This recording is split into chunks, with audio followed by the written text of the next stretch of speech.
phenomenal. And if we ever have really, really big pickups, they've offered us a truck so now we don't have to purchase or rent a big U-Haul.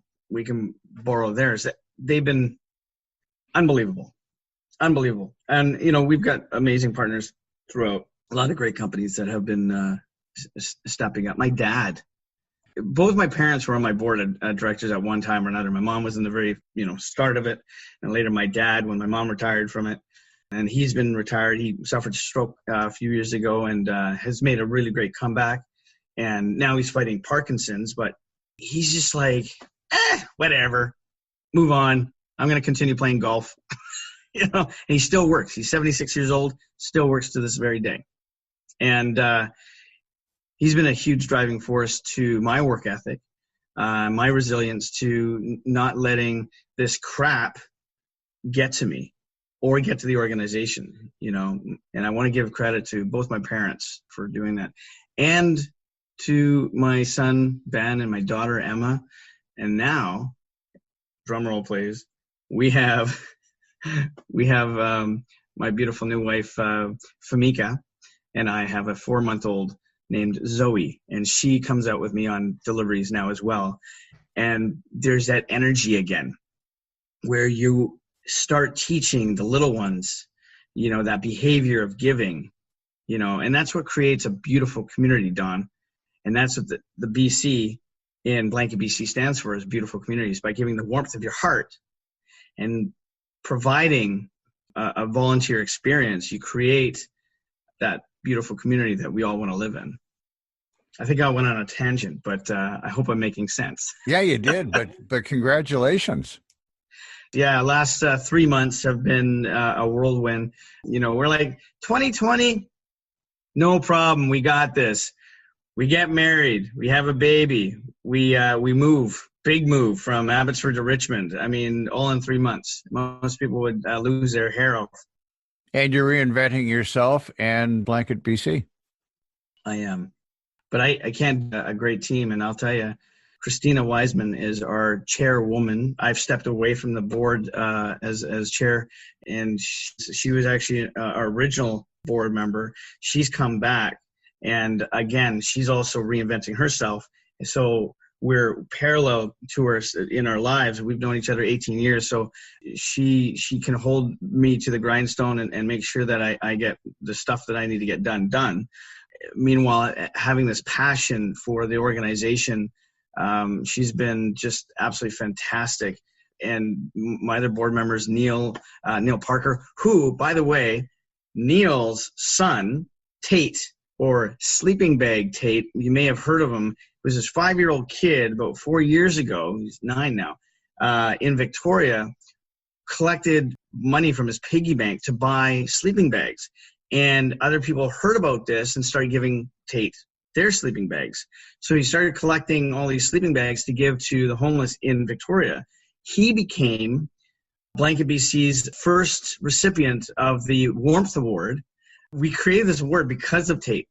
And because we've had this great relationship with the family ever since.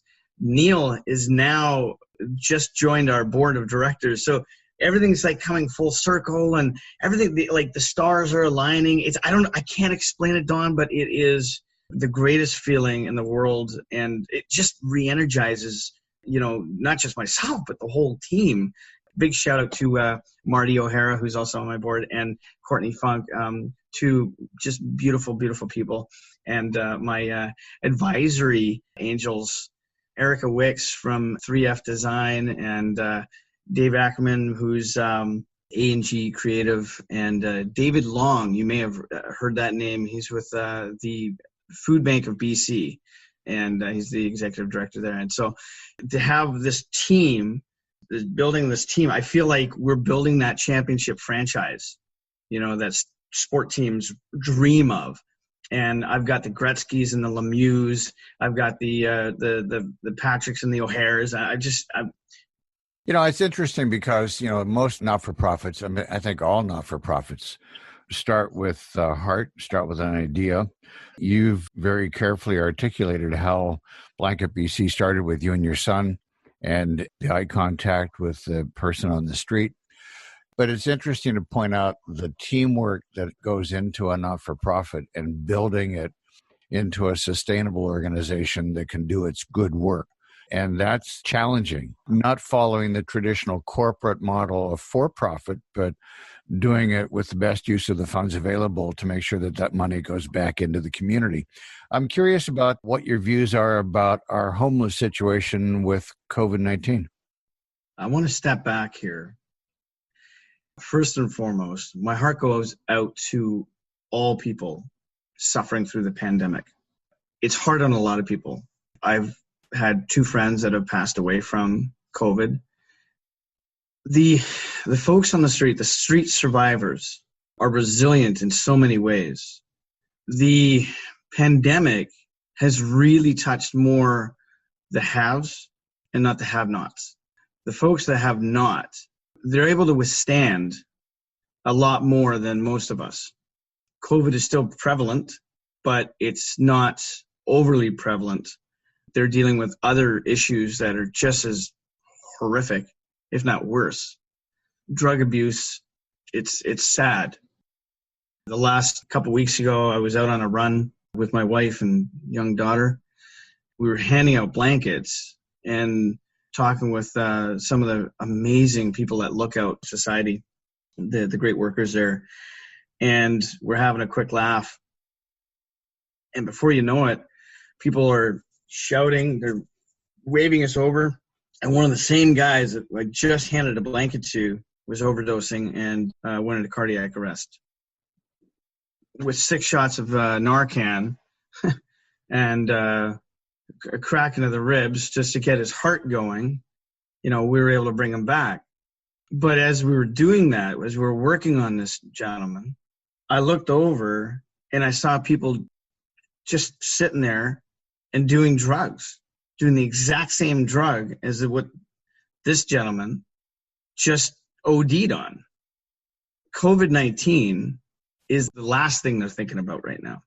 The last thing. Because they're more concerned about either A, finding a home, B, getting a fix, or C, just staying warm. When it comes to wintertime, I've had people give me their drugs for a blanket. And so it's a really, really sad state of affairs, on the streets. Pretty hard to self-isolate when you don't have a home.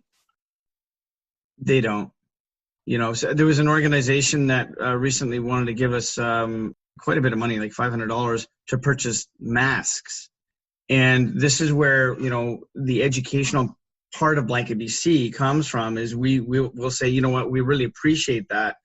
But to be honest with you, the masks in the downtown east side, we can hand them out, but they're just going to toss them. They don't wear them. They wear them because they have to inside, but they're given free masks anyway. It's a good educational point. If anybody wants to donate money for masks, don't, because it's just a waste of money. Give us money for blankets. We can double the value on blankets, no problem. But masks, they don't wear them. We do now.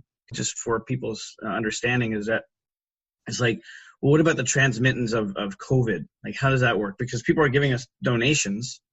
A lot of organizations stopped taking donations because they don't want to transmit anything. Well, rest assured, the first and foremost thing we say to anybody donating is, A, please wash your items.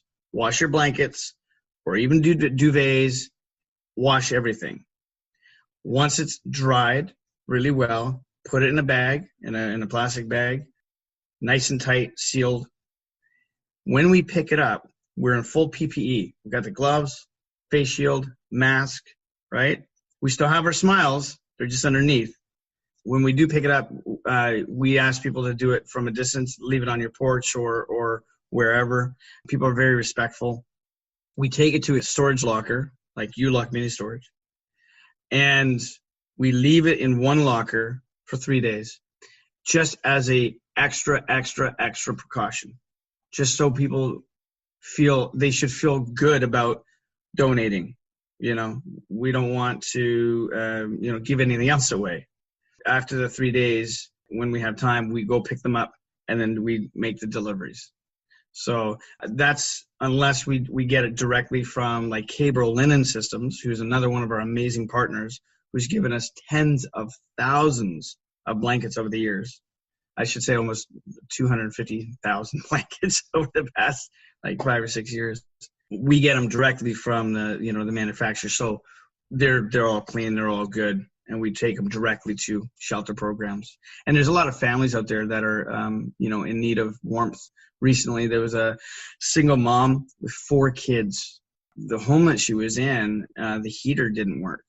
And as it's getting colder, she's waiting for the landlord to fix it, even though she's been waiting a month, and I'm like, that's totally unacceptable. So I gave her a number to call. But while she's waiting for heat, we were able to provide appropriate blankets for her kids from age 2 to 9 years old. So some superhero blankets and, nice, warm, fuzzy pink ones for the girls. And it's those kind of deliveries that make this the greatest job in the world. There's a lot of single moms out there going through a real hard time, and we recognize that. And that's actually why we're starting a Blankets for Babies program, and it's in the works right now, but it's going to be raising awareness to single moms and postpartum depression, and just want to give a little bit of ray of sunshine for them to say, hey, you're not alone here. Seems like you're all about blankets. Don, I don't know how much time we have here, but a quick story. When I went on a date, my first date with my wife, Famika, I took her to the UBC Museum of Anthropology, and they happened to have a featured program on blankets and the history of blankets, First Nations blankets more specifically. And so they had these like 4,000, 5,000-year-old blankets there. And I mean, you talk about perfect timing, because like here, of course I love talking about myself. I'm a former actor, I'm Mr. Showman. We got to have this great conversation, and I got to learn so much about my wife's empathy towards people. She's from Japan, so homelessness was not seen where she's from. It was quite the shock, and when I took her on her first run of blanket deliveries, we had an OD, and to see that and her reaction, it was quite the date. I tell you. But blankets have been around forever, and they've had a lot of meaning over the years through time. Jesus Christ wrapped in the swaddle, the blanket, talked about that. First Nations button blanket ceremonies, the highest honor you can get, which actually my son Ben and I got a couple of years ago from Kwantlen First Nations, which I don't need the Order of Canada. That was the biggest ceremony of our life. It was amazing. Normally I'm giving away blankets. So we don't normally receive them like this. So I'm curious, how do people give you blankets? How do we help you get blankets? And for somebody who needs a blanket, how do they get one? There's a couple ways to donate, and one would be just give us a call or email us. Just go to our website, blanketbc.org. They can just ask for a pickup, and we'll do a complimentary pickup. Number two, they could donate monetary funding, so they can donate their cold, hard cash to create a lot of warmth. We have a campaign right now, and hopefully maybe you can use the link on your site, but we have a campaign, 15 for 15. We're asking for folks for $15 for 15 years of community service, just as a representation. And we know it's hard times right now, so $15 is, is not even a 6-pack of beer. We can utilize, you can also say, hey, look, I want to donate $1,000, but I want 500 of those dollars to go specifically for blankets. And we'll make sure that the donors see where their money is going. Recently, someone gave me some money to pick up blankets, and I took photos of all the blankets and sent it to them. And they're like, oh my God, there's no way I would have been able to get that many blankets and with that amount of money. And so we do things just like as realistic as possible. And we want to show people the impact that they're making. The donors, or the donees, the folks getting the blankets, if people are asking for blankets because they're cold, there's a 211 program.